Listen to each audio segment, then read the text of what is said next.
Supreme court का concern कि crime और पॉलिटिक्स का लिंकेजेस खत्म होना चाहिए, ये एकदम से वैलिड है। और गुड न्यूज़ ये है कि बेबी स्टेप्स में ही सही ये लिंकेज थोड़ा कम हो रहा है, कम से कम आंकड़े को देखने के बाद यही लगता है। अभी तक होता आया था कि टेंटेड कैंडिडेट्स की जीतने की संभावना क्लीन कैंडिडेट की तुलना में काफ़ी ज़्यादा थी, लेकिन हाल के कुछ इलेक्शन में हमें देखने को मिला है कि क्लीन कैंडिडेट, टेंटेड कैंडिडेट और इससे एक अलग कैटेगरी हो गई है मनी बैग्स की, जिनके जीतने की संभावना इन दोनों कैटेगरी से काफ़ी ज़्यादा है। अब एक दो आंकड़े देखते हैं। 2014 के चुनाव के बाद 3 कैटेगरी को अगर लें हम, तो क्लीन कैंडिडेट जो थे उनके जीतने की संभावना 5% थी। जो टेंटेड थे, जिनका क्रिमिनल रिकॉर्ड्स रहा है, उनके जीतने की संभावना 13% थी।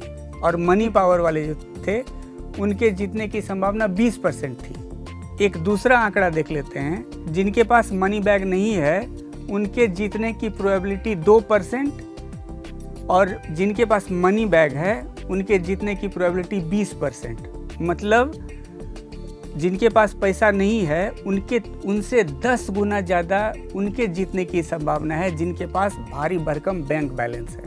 2014 लोकसभा चुनाव के बाद के 8 विधानसभा इलेक्शन का मैंने एनालिसिस किया और उसमें पाया कि 8 में से 4 स्टेट्स में क्रिमिनल रिकॉर्ड्स वाले कैंडिडेट की संख्या कम हो गई है, लेकिन मनी पावर बहुत तेज़ी से बढ़ा है। मनी पावर वाले कैंडिडेट्स का ग्रोथ जो है हर स्टेट्स में 12 से लेके 300% तक है। ऐसा क्यों हो रहा है, इसके बारे में हम लोग को अपने आसपास में ही देखने की ज़रूरत होगी। एक तो है क्या कि कॉन्स्टिट्यूएंसी में नंबर ऑफ वोटर्स की संख्या पहले की तुलना में काफ़ी बढ़ गई है और वोटर्स से कनेक्ट करने के लिए कैंडिडेट को अब ज़्यादा पैसा खर्च करना पड़ता है। इसके साथ साथ आप देखें कि एक नया इनोवेशन जो हुआ है, रोड शोज़, बड़ी बड़ी रैलियाँ, सोशल मीडिया कैंपेन, टेलीविज़न और अखबारों के ज़रिए बड़े बड़े एड्स, और एक एंट्री जो हुई है नए प्रोफेशंस की, वो है इलेक्शन कंसल्टेंट्स की। तो पहले जो प्रचार इनफॉर्मल तरीके से होता था, अब एकदम से फॉर्मलाइज हो गया है, बड़ा बिजनेस हो गया है। और बड़ा बिजनेस का मतलब है भारी भरकम खर्च। इलेक्शनियरिंग में, चुनाव प्रचार में बहुत ज़्यादा खर्च होने लगा है। लेकिन एक चीज़ हमको समझना पड़ेगा कि इलेक्शन पे खर्च करना एक ऐसा इन्वेस्टमेंट है जिसमें बम्पर प्रॉफिट जो है एकदम से गारंटीड है।